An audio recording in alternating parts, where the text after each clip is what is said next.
Welcome, everyone. This is our year-end connection event. This is the third time that we have done this, and I think we'll see how it goes at the end, Martin. But relatively, every time that we've done this has been successful as we manage and coordinate the various logistics because we are in Melbourne, and we've just got Auckland and Sydney, I think, online. And so we've got 3 different in-person locations where everyone is kind of connecting to then be able to have in real life human connection time, which is so important, given that we spend most of our time in front of the screen. And this is a chance for us all to kind of stop, reflect, take a deep breath, pause, think about how the year has gone, because we are all change. So I assume the reason that you are here is because you are all change disruptors and like to move towards thinking about how do we deliver better outcomes and ultimately create a more humane world of work. At least that is what I get up in the morning to try to do. And so, yes, that is what we are going to stop, pause, reflect, and think about that today. And even a clicker. Oh, there is even a clicker. Oh, man. Okay. Mind blowing already. So just wanted to welcome the various locations, and we've got virtual connection as well. But I just wanted to explain kind of who we are first. So because I'm still talking, I will start with myself, and Martin will come to you in a sec. So Maria Muir, I lead the Sooner Safer Happier part of Asia Pacific here. Oh, thank you. That was very enthusiastic. Was that you, Mark? We have cheers. We have cheers for those who didn't hear online. And so have been part of this community for a long time now, and happy to be able to bring you all together. I wanted to say massive shout out to Lisa, who is an SSH advocate who's in Sydney, who has hosted us from the A&P office there. I'd also like to do a massive shout out to Cara Talbot, who is an SSH fan. And is in Auckland, and at 2 degrees, they're hosting the community presence there. And this would all not happen without Jen Ryan, who is on the virtual connection in Melbourne here, who has been a driving force behind kind of community organization and the advocate program. So I'm happy to be here and to be partnering with Martin on this. So Martin, did you want to? Fantastic. So, yep, Martin Foster, part of the Business Agility meetup for Melbourne, but I also work for Teamform, who's providing locations in Melbourne. One quick thing for if you're in this room, because I've got to tick this off, in case something goes really badly, there are 2 emergency exits. There's a door right here, and there's another one in the back. There's some toilets back there too. And if you're local, we need you to scan this little QR code to meet up with some safety and SOC 2 compliance. But yeah, this is really exciting because I enjoy these joint meetups. It's good to get the communities together. And we'll be talking a little bit tonight about looking backwards. So the Business Agility Institute's loosely affiliated with a meetup. Every year they run a piece of research that's broad or like global, finds out, hey, what's working, what's not working, with a couple of focus areas that we'll dive into. And tonight's the first time we're talking about the results because the report isn't quite published yet. So you get a little bit of a sneak peek on that. But then, of course, we'll blend it in with what we're seeing on market and the what Sooner Safer Happier is coming through. So it should be a couple of communities. I think we're all nicely aligned. Let's get cracking. Sounds good. Before we do that, shall we? Yep. So acknowledge the traditional owners of this land, which are the Wurundjeri people of the Kulin Nation. Now, I like saying this with like, what's a little bit of a factoid, right? What else can we learn about the Aboriginal populations? And I have to always thank Isabel for finding these factoids. But sometimes things are hiding in plain sight that could let you learn more. And here we're talking about the plants of the Malari Gardens. This is just at Melbourne Museum for those that are in Melbourne. But it's a set of indigenous plants that are also like really important to the Aboriginal people. So it's a bit of like, hey, I always saw this as just a nice display of a garden, but everything actually has a loaded meaning that we can learn through. And that's not immediately obvious. So let's keep our eyes open for what else we can learn. And that's that. So So just the agenda for us today is we'll go through a little bit of the replay of the yet to be released insights from the 2025 Business Agility Report, talk about some learnings and things. But I think as we go, if there are any thoughts, questions, insights, I think feel free to jump in as we go. I think we'll have time at the end to cover off some of those as well. So our virtual connection bit is going to be 1 hour, and then we will then break from that and then continue to enjoy kind of in-person time. So this is the bit where we're kind of all connecting as an Asia Pac community. So let's keep going then, Martin. Let's get cracking. So the theme from this year's Business Agility Report is progress under pressure, right? So the big insights we've seen is, I guess every year what this report does is it sort of measures, it asks a lot of questions, and you get a bit of a feel for like, are things getting more nimble? Are things getting better? Are people succeeding at having like an agile way of working? And what we've seen in 2025 is a slight reduction from 2024. Last year was amazing. There was big upticks, but that's okay. Every year we expect a few little changes. What's the broad direction? Well, this is going to be the 8th report, and there's a straight line upwards. So people are investing in like better ways of working, in agility, and it is paying off. We are seeing the results going up.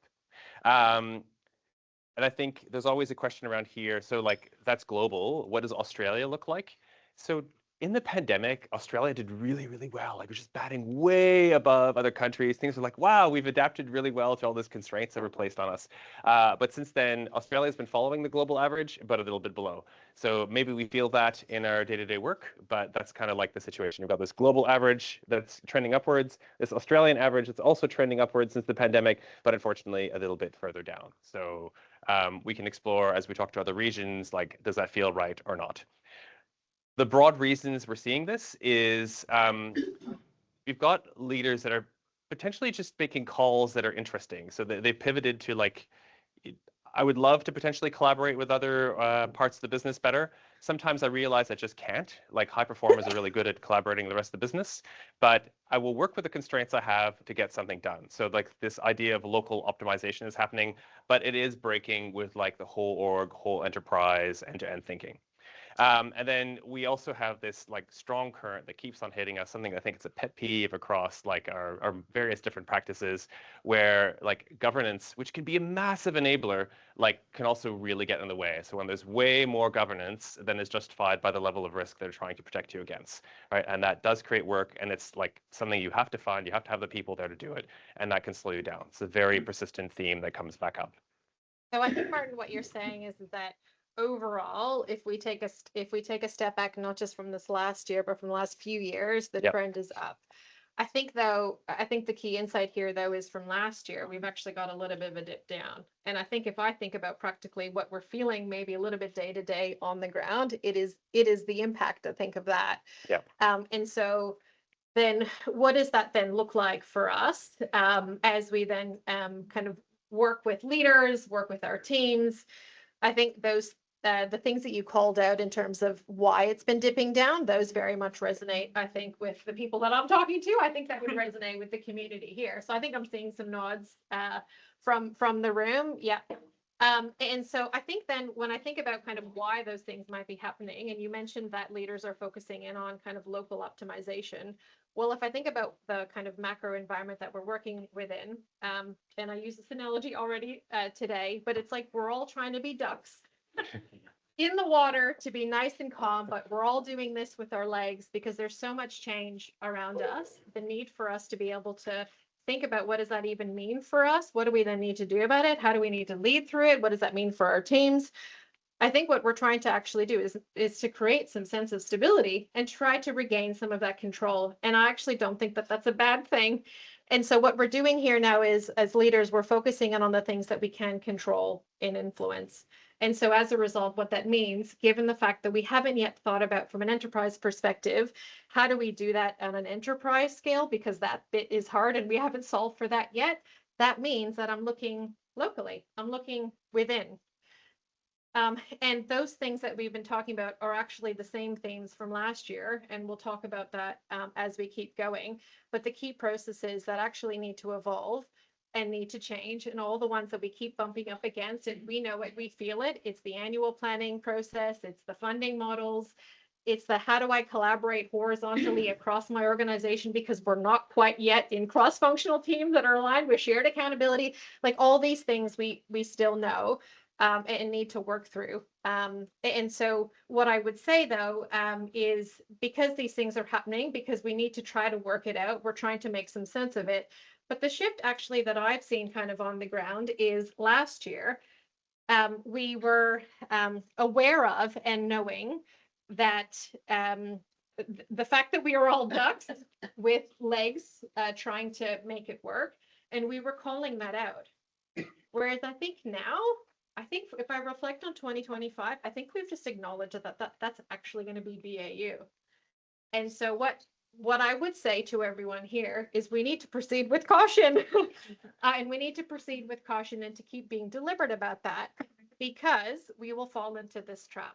And the pressure to increase productivity then leads to the fact that we're not then thinking about how do we then optimize.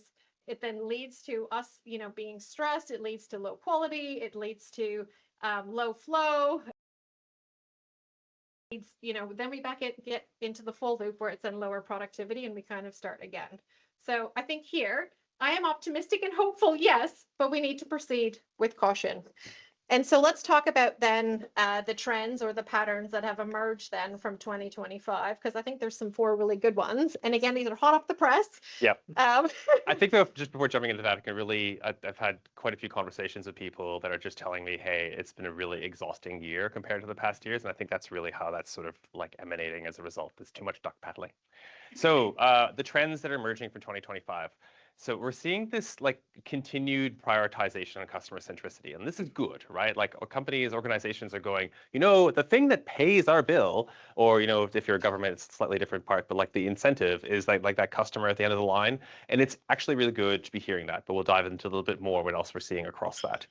We are also seeing leaders generally leaning into their span of control. So what do we mean here, right? It's like, well, I have control over this part of the business. I have this much like scope. If everyone else won't play, like at least I can make things better, like in the areas I can control. And you're seeing some fairly high senior leadership like picking this up, which is fantastic. But we're also like kind of connected in the negatives, right? Like if you've got this customer-centric focus, you're picking up great feedback, you're seeing it come through. Lots of insights are being pulled out from customers, but a lot of organizations are struggling to translate that into action. They just can't move fast enough, right? So the information is all there. Here's how I would make my world better. Here's how you could make more money. And it's like, annual planning process. Please wait till next year. And then on the front, another like positive forward trend is there's a lot of focus into like simplifying workflows, and we'll go into that a little bit more. And that's related to, some of it's related to technology, but at least there's an acknowledgement that we can do this better. So should we tackle the first one? Let's tackle the first one. This one we prepared earlier. If that clicker, it stopped working. Yeah. I love technology. Stopped working. All right. So prioritization of customer centricity. So a very, very strong message coming out in the report, right? Like that there is, while people are, and I think we see this if you look across the Australia and the APAC region, there are a lot of senior leaders of companies that are saying, we're going to be the customer first, best customer experience for blah, like whatever the heck their product area is. And that is driving some results, in terms of like customers are reporting, NPSs are up, this is good. But there's a trade-off that's being made here is leaders have not let go, I guess, they're still like approaching this from a command and control standpoint. So we're getting these quick wins, we're getting the benefits, but we're not like, we're not empowering with accountability the teams to focus off and execute on this. So there's still a lot of like decision loops, your governance processes, like run it back up to the top. And the big trend here is we'd love to see more of that decision making, like, and maybe this is a counter current that's come through, is there's a bit of a sentiment that a lot of empowerment has happened without accountability being asked for it. And hence, like, you forgot something that was pretty important here. You're not getting the results of it, and people are grabbing the control back instead of like, I forgot, to actually hold people into account. Yeah, and as a result of this, you get growth, but it's not setting up your system for long-term success, hence the short-termism that we're seeing.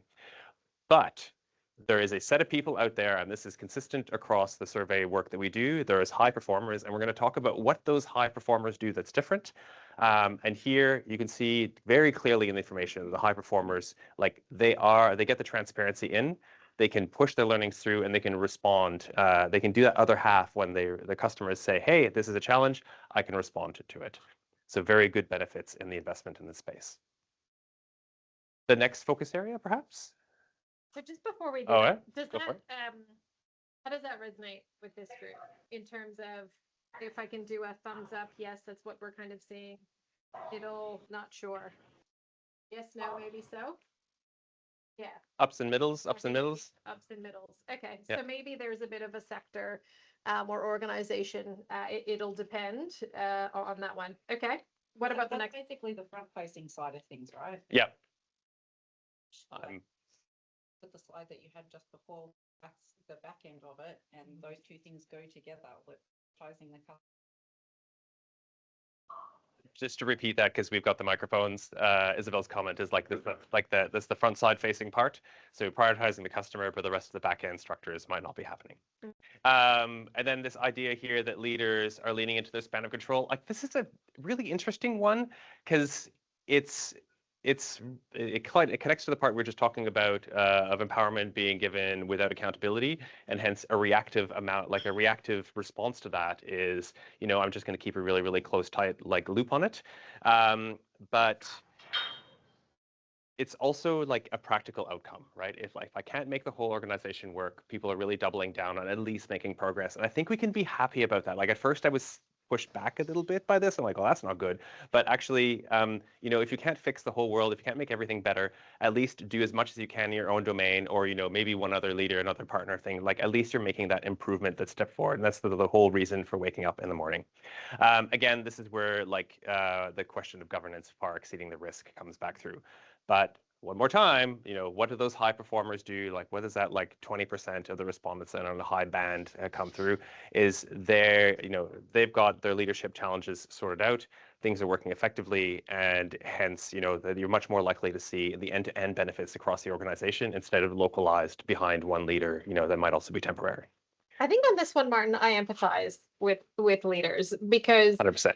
I think what everyone, let's give everyone the benefit of the doubt. We're trying to do the right thing, which is to set up our teams for success and with empowerment. However, what we've forgotten to do is put in the guardrails or the checks and balances or the things in place that helps then provide the right alignment and accountability. And what we're not doing is leaning into the more tough conversations if we need to have them. And so I think what's happening is leaders are then stepping in because they're realizing, actually, I need to provide a little bit more direction. And it's not direction in the how. I think it's a little bit of direction in the what and the why, because I hadn't done that yet enough. Yeah. And then I don't have the right mechanisms or the frameworks in place to then be able to use that as the default. So then I have to then lean in a little bit. So I empathize there. And I think some of these other things we're asking of leaders aren't immediately obvious, right? Like you got to stop and think for a second. Aha, the reason that hasn't worked is we haven't clearly talked about decision rights. And generally not everybody asks about that question, right? So yeah, very much there of what can we do to make it more aware of the choices you can make to improve? And so then I think of the operating context that they're also then operating within and what they're being asked to do, or the things that they're then needing to be a part of, it's this. So did you want to talk about the restructures? So understanding the operating context. This goes back a little bit to framing behind the survey and the report. Every year we've asked 2 long-form qualitative questions of success, benefits and challenges, which we'll get to in a bit, but also a focused one. So there's a feeling through the year. And this year we asked about has your organization undergone a major restructure in the past 12 months? And we asked if business agility is empowering your AI initiative, or if it's not related. We'll talk about AI in a bit. But to the restructures question, asking this, so almost 60% of respondents said, yes, there's been a significant restructure in my organization in the past year, which I don't think was terribly surprising. what was interesting is the next level of detail, like, well, so what's driving this, right? I think we feel a lot of it might be cost cutting, and it's definitely there, 40% of cost cutting. What else is typical for like restructures, mergers, and acquisitions as you bring organizations together? Like there's going to be like duplication you're going to want to sort out. But this other 40% slice that's sitting in there is like, well, actually, we are looking to improve the organization, right? We're making operating model changes. We're looking to align ourselves to product, or product operating model kind of thing really came out strongly. And restructures under that guise are actually really good. So we're seeing like standard operating noise, reality, if you will, in terms of cost pressure and mergers. But aligning to hopefully improving the ways of working has been another big thing. When you get to the report, there's some further, like we did split it out further into different drivers and impacts. But really the call out is this like desire to improve the ways of working. And so I know that this is global data, but then if I reflect on the sectors that we have, at least in Australia, because that's what I'm most familiar with, I can't think of one sector that has not had a restructure this year. And so I think then the drivers, I would have put them probably more in the cost pressure bucket, in all honesty, for the ones that I'm familiar with. But yes, there have been some ones that are looking to how do we then kind of set up the organization in a more product aligned way that would have maybe been a reason too. So this resonates, this one with me. And we've got a question actually in the room. Did you want to go for it? The question I had was that, in the report, you guys said that, that this is a global trend. So is it that Australia, New Zealand, are they falling behind, or are they following the trend? Is there a lag that you see in the overall setup, or is it? Okay. Yeah. So the question was, in the report, there's a global trend, and we talked right at the start about Australia having like a slightly lower business agility maturity, or maturity overall across the responding organizations here. So I think is this everything we're talking about here is a global trend? The only piece of information that the main report and survey tells us about APAC, or rather the zone is Oceania, so Australia, New Zealand, and some of the related like islands nearby, is like on the top level of maturity, the numbers are a little bit lower, or there's less high performers is potentially another way of talking through to it. But it doesn't specifically speak to restructures at the APAC level. That's really where we have to go back and we're in room here with other practitioners. How does this resonate is the question we ask ourselves. That's a good one for us to then reflect on as we go through this and have conversations with each other, because your question is a good one. Do we feel like we are going backwards is the question, or do we feel like we're not going quite as forwards as quickly as we had hoped? Because I think there's two different ways to think about that one there. And we might as well pick up another question. Restructure. Do you predict that this is just going to be an annual thing, that restructures are more common, or that this is kind of a big bolus now, maybe driven by AI, and then in 3 years there'll be another big wave of restructures as people, bounce back to correct what didn't work well in that restructure? So I'm going to repeat the question for everyone. Do we believe this is just like a big wave of restructures happening right now to adjust to different market reality or technology like AI? Or do we think it's like a more continuous pattern that's evolving?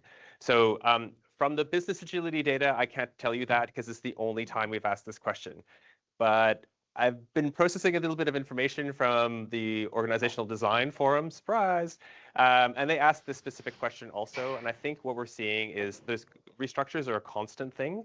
The time they make it to the news is when people are doing large reductions in force. But in terms, it's part of the natural evolution of an organization to realize that the way you've been structured to do work, the way you put people together, is an optimization call for collaboration, right? You're saying, I'm going to improve the collaboration of the people over here, and because of the structural lines or teaming lines I'm putting together, that will actually slow down this other thing. But that's fine because I want to prioritize this other piece.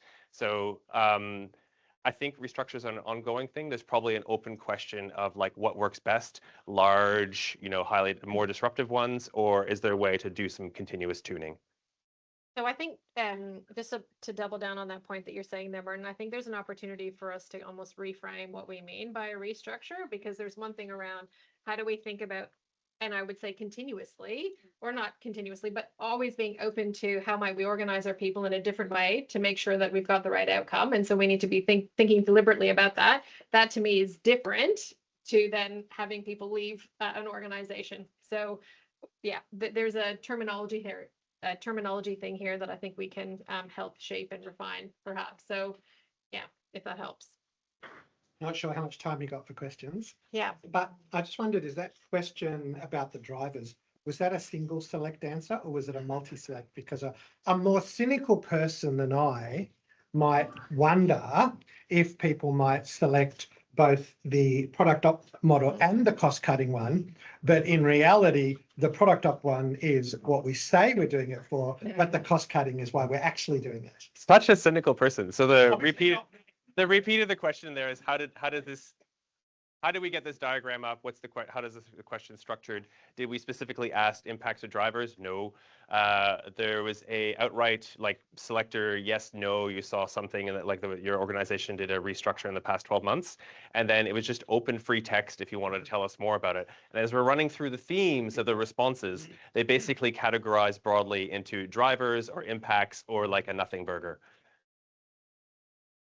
So I would hope, Daryl, being an optimistic person, that we've learned from the bad things that we create in organizations when we call it an agile transformation, and now the new words are product operating model, and we use that and we use that for a disguise as a cost out. And so I think we're starting to learn not to do that. Yeah, because we shouldn't be associating the two. So we also had Lisa remotely. I'm conscientious, I think, or I think we had. Did we have a remote question?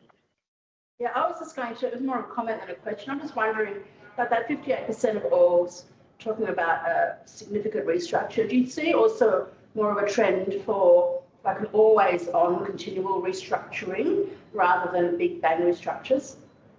Right. So if I got that question, seeing that this is the question, are we seeing a trend from big restructures to smaller ones? Is that about right? Sorry, our audio is really crap with the speaker. So well, always on change and evolution. Yes.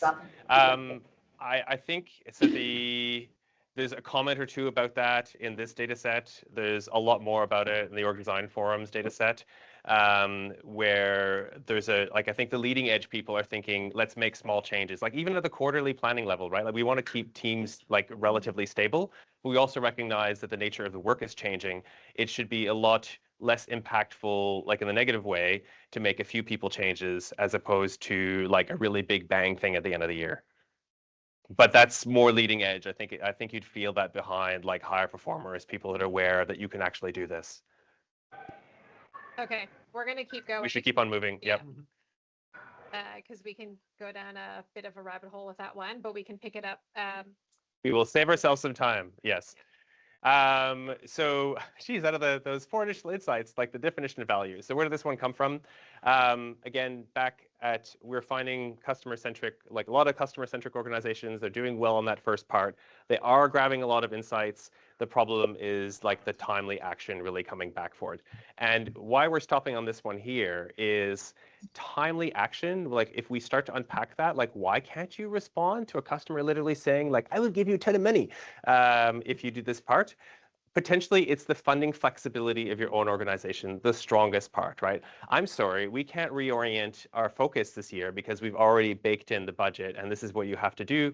Put it in for the next financial year, but by then the opportunity might be gone. So we will see over and over that like we are recognizing that like changing funding processes, and we're not saying here like throw more money at it. This is very much like the ability to dynamically say, I have an envelope of like $100. And I will choose to like reallocate parts of that envelope as the year goes by when we have like an incentive to do so, right? Or a strong signal to do so. But a lot of organizations still call out that they can't like move that dollars, and unfortunately they're stuck until the next big planning cycle. So when Martin and I were talking about this, the thing that kind of came to mind for me was okay, I want to put myself into the shoes of people who are trying to navigate the world around them. And what are they then trying to do? So what popped into my head was this strategy to execution kind of flow that we've been thinking quite a bit about from an SSH perspective. And you can then see how the insights then start to overlay on this. And I was then thinking, okay, well, what am I then actually seeing across in terms of observations from the ground? And I think they're relatively consistent. So I'll take the first one. We've got good customer insights. So we've got kind of the customer understanding, but we don't know what to do with it. What I'm seeing people doing this year at least, and there's a bit of a rise, is starting to think about OKRs. I'm not saying that we're doing them very well, but people are trying to work out with all this data, with all this insight, with all this strategy, what do I then do with it? How might I then frame it up in a way that I can then use that data, because that's part of the key results, to then help provide some direction and clarity. Okay, so that's what I'm seeing. The second thing is amongst all the restructures and thinking about how do we then now need to organize this, and then teams leaning in to provide greater clarity and being able to help their team set up for control for outcomes. It's now I'm starting to think about, okay, well, how do I then do that? And the pressure on leaders is high. As I mentioned before, we haven't nailed the empowerment. We haven't nailed the accountability. So they then need to lean in. So how they're doing that, I think, is starting to think about, okay, well, what cadences do I then need to put in place, whether that's within my team, whether that's across the portfolio, and what I would suggest, we also need that then at the enterprise level. So, and I've been, in terms of the conversations that we've been having, the kinds of questions that we've been getting, the discussions that we've been having within the community, those are the kinds of things that I'm seeing on ground. So roughly speaking, we're trying to then make it work.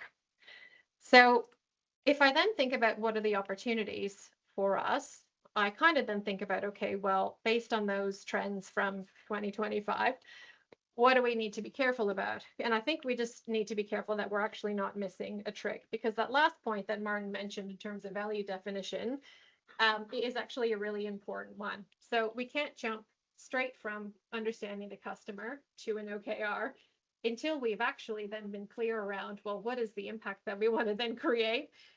What value proposition do we then have? What are our differentiators from a product perspective, from an enterprise perspective? And how are we actually then using those insights? Because there's a step in between there that we actually then need to do in order to translate that to action.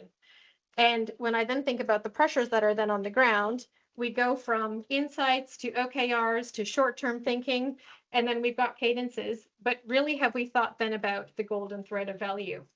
Have we thought about how are we balancing the long-term, the medium-term, the short-term aspects, and being able to connect things that we're then doing day to day to actually our strategy? How is what we're then doing helping us to then achieve our vision, our aspiration?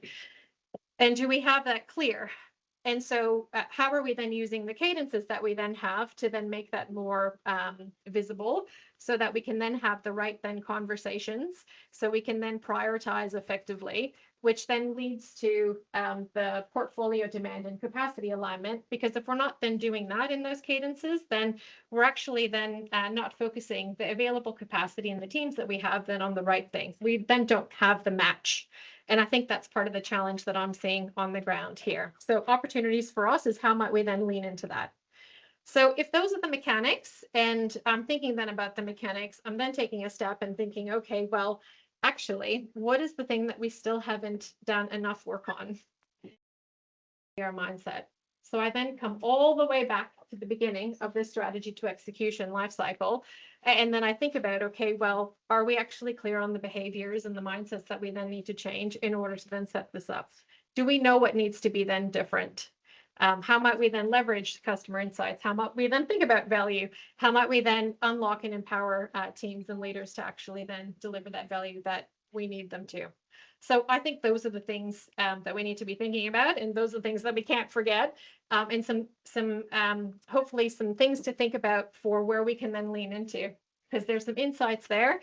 There's a starting point, but there's the so what for us next.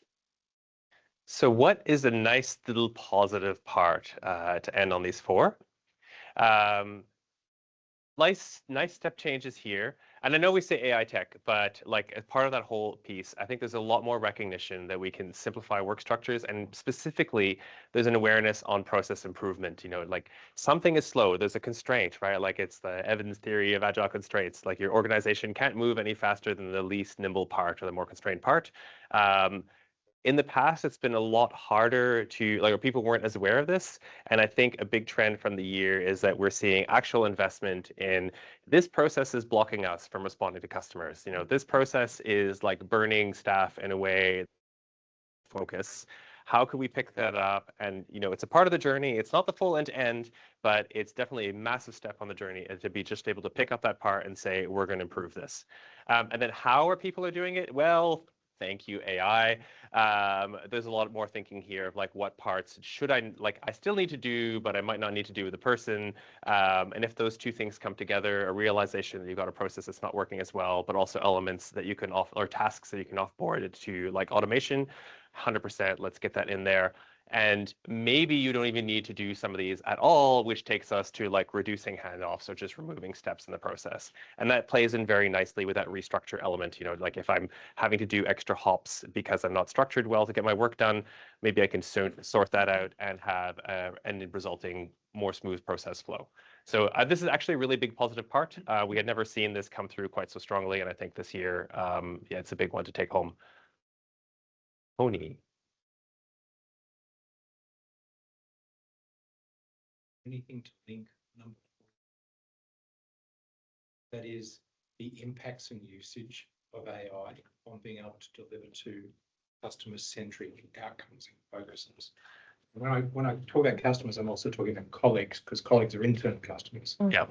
So Tony's question, if I'm going to try to rephrase it for grabbing everyone, is, you know, did the report find a link between the process improvement workflow part and like specifically the AI technology back to being customer centric?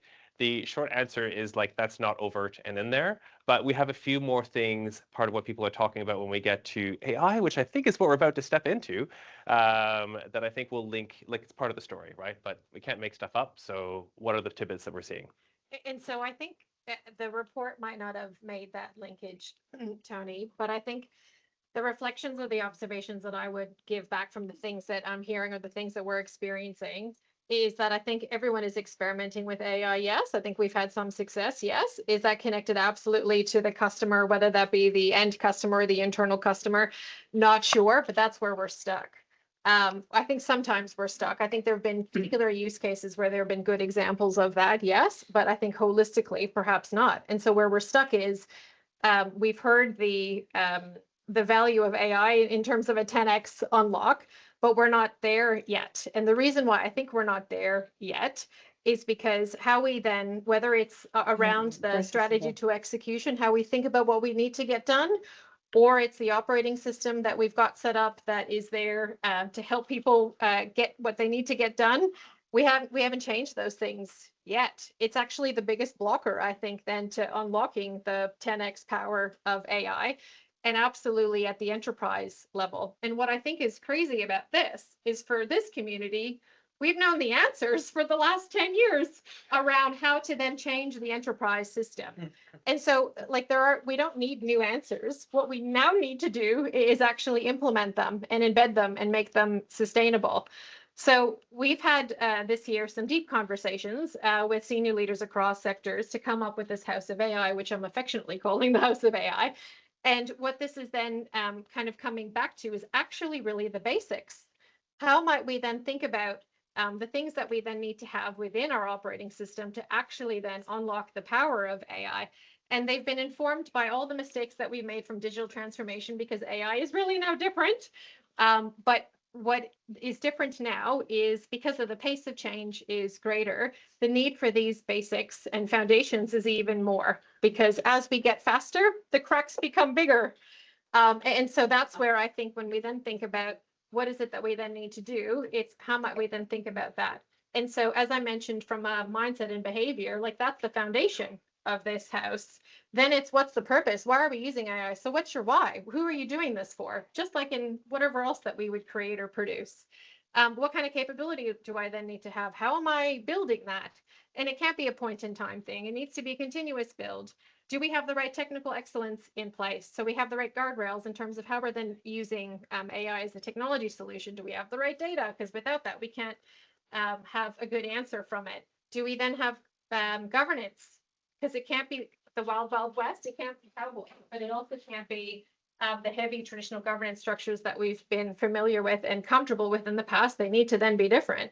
And then if we're not experimenting, but not experiments for the sake of experiments, or if we're not experimenting and then embedding those things into how we then deliver, then we haven't cracked that nut then yet either. And so at the top of this, then it's how do we then continuously improve is ultimately then what we're trying to do. But again, these are not new things that I'm telling you because we've known these things for a while now. But I guess the opportunity here is how might we use then AI as a bit of a catalyst or a bit of an unlock because it's only going to drive even more change and even more need or emphasis for us to then focus in on these things. Because technology is not the constraint anymore. Our people, I don't like to call people a constraint, but the people working within the system, how quickly we're able to think about the change, make the change to the system that we're working within, the ability to learn and unlearn, that's going to become the constraint. And we're actually now able to build more with less, and we're at the risk of building lots of no value to the point of your question. So how might we then come back to these foundational things? And again, there's nothing new here, but the difference is then around we actually need to do then something about it. So what does the survey say about AI? We're going to move on for a second, Martin. There's a question from other Martin. So the other special question of the year was, does business agility enhance like your AI practices and vice versa? That was like a yes, no. And then it was followed by like, what else can you tell us about this? So the top line is yes. If you've got a better structure of work, you know, the business agility unlocks the AI, but only when we get, what were we just talking about? Could it be culture, clarity in what we're trying to do, and then empowerment, and I guess the accountability piece that goes with it. But what's been neat behind this is a lot of people talked to, I'm moving the weird spot. So the theme has generally, again, we tried to pick up the top level part that was coming through, and people spoke of enablers, of constraints, and like, oh, well, I'm not doing anything in AI or whatever. And I guess the constraint part is that like unlimited set of POCs, it's not leading to customer value. So we connected here, you know, if you can't get beyond that part, you're not really getting back to customer benefit, that customer centricity part, which goes to Tony's question. But where we see it working really, really well is it's also forcing enabler for some of the cultural conversations to happen. And it's, you know, there's a lot, you know, this bar graph here that we're showing that's hard to read, the top thing is like not really related to AI at first, but then the rest of them for the next 4 down are enablers related to culture, process, and whatnot. So it's a nice positive, like sort of gate open. Maybe we won't repeat the mistakes of the digital transformation era. Well, I hope not, because for those organizations that are getting the value out of it, and I think this is the correlation, means that there is true business agility, which means that we actually have then thought about how we need to organize ourselves, how do we need to put the work together, how do we have the right connection, the right governance, the right cadence, all the rest of it. Because without that, we actually can't progress with AI. So the way we work lets us adapt to the big like technical shifts that happen, you know, year on year, decade on decade. So what? So the last thing I think we're going to spend time on, because we're a bit time constrained, is what are the benefits realized? So if you get this right, like, you know, what's like, why should you spend time? Why should you push to invest to improve the way of working of your organization? Well, the top line number for this year is the benefits realization. Organizations that did better at this, like the higher performers, saw a just under 11% increase in employee revenue or per employee revenue versus the rest of the set were at just 3.7%, which is about inflation, right? So if you're not beating inflation, you're actually going backwards. So in order to do better, in order not to just be exhausted, the duck that's flapping around, this practice of improvement is what will yield you that above better benefit. I think that's really fantastic. Behind that, what else are people saying? Well, 86% of respondents did say they were getting tangible benefits for the investment. I think we were chatting just before the start of the event, and not everybody sees this up front. Like there is a bit of a delay between like an investment in something and seeing a benefit from it. But having 86% like globally come back and say yes, I think is a really strong encouragement. And what do you get from that? Well, like the high impact benefits have been really clearly over the past 5 years now, a better customer, like like commercial outcomes. So what comes through in that set is customers are happier, they're pushing that through. Employees are happier, and like there's literally like more money like coming in that you can use for your business. So being able to link the benefits of action to like the financial side tends to please CFO and CEO people.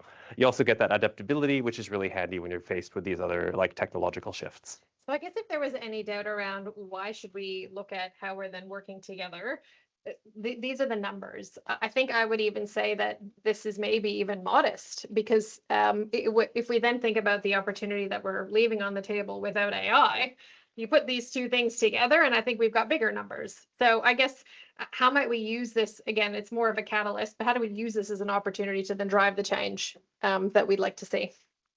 And that catalyst does happen over time. So a nice part of doing longitudinal multi-year like analysis is we can see like what shifts when, right? So the if you have separately to this, we're not going to go deep into it, but the business agility model has these different domains or capabilities and facets.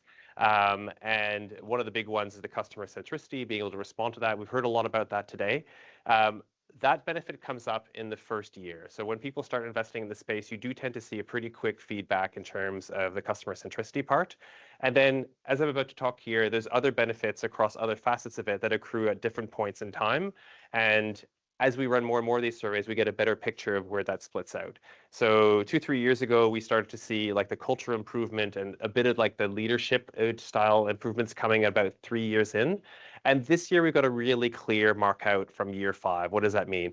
Leadership tends, which is a massive challenge, it tends to be a lot more sorted 5 years in. And then the value-based delivery, like a lot of people speak about, like, am I delivering value? How does that whole mechanism, being able to, so seeing the customer year 1, but like actually being able to respond to them and doing that really, really well is 5 years in. And if you think like, if this sounds like a long time, remember that most big steps of corporate change are like 2-3 years of discussion. That's where the clocks actually started, right? Before like action really starts to be taken.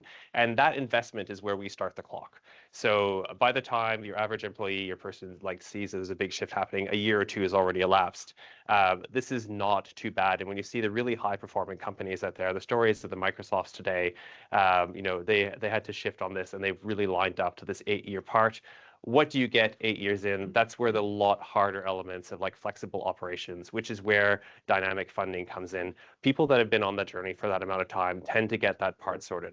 It's not to say like, abandon all hope for 8 years. It's just the trend of like, the simpler stuff, the things that are easier to affect change first, and then the elements that actually need that groundwork, the framework to be set in place to be addressable, come in as a natural cause afterwards.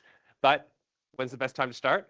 Well, and it's now or to keep going. So I Yeah. think the reflection that I would have back to you, Martin, and I reflect on this today, last week. And so when it feels like it's hard, it's because it is.